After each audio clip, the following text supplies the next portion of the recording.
About 2 weeks ago, I had an idea. I wanted to build an online world in Unreal Engine 5. Just a place where people can meet, hang out, and help decide what this world becomes. I don't want to build this world alone. There was just one tiny problem. I don't really know how to make one. I know a little about Unreal Engine, which mostly means I've started a bunch of projects and finished exactly none of them. So naturally, I thought this would be a great idea. Like every Unreal project, it started with unlimited motivation, a fresh project with fresh dreams. With a lot of help from ChatGPT throughout the project, I started reorganizing the project with new folder structure and created the very first version of our own level.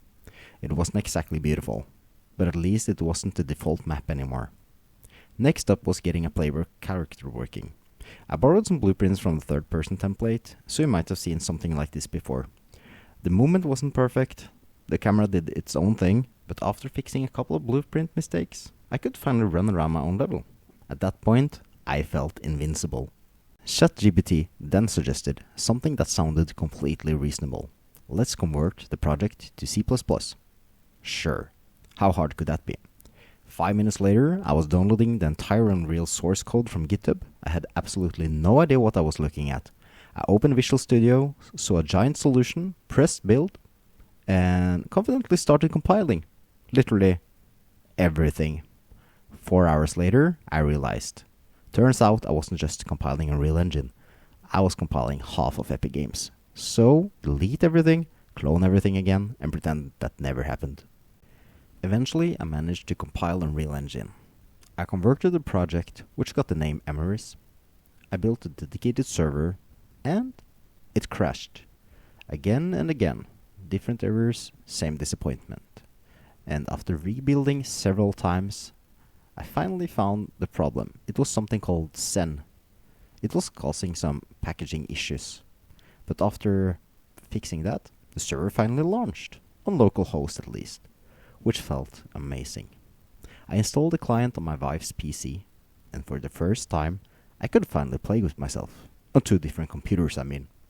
But that soon enough got boring, and I moved on. Now, I wanted people outside my house to join. I configured port forwarding exactly the way I'd done many times before. And it didn't work. My client couldn't join. No errors, no warning, just nothing. Thankfully, one of my friends is basically a networking wizard. We started sending UDP packets directly to the router, looking through router logs, Windows Firewall, packet sender, OpenNet, everything. It turned out an old Arc server rule was still haunting my router. Even after deleting it, the router refused to cooperate. Until we disabled OpenNet, enabled it again, recreated the rule, and suddenly packets started flowing. So now, finally, a client on a different network could join. And let's not forget about human errors. Did we have any? Of course we did. So not every bug was Unreal's fault. Some of them were definitely me. More than once, I spent hours debugging, only to discover my laptop wasn't connected to the internet anymore, because my phone had silently disabled the hotspot or joined the local network again, or maybe even I just turned off the hotspot because I thought I was done and forgot to turn it back on. Once online multiplayer finally worked, it was time to wake up this old machine. It had been sitting there collecting dust for about a year.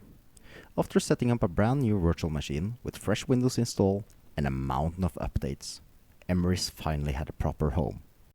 Before I show you where we ended up, here's just a small taste of everything that had to be sold just to get version 001 online.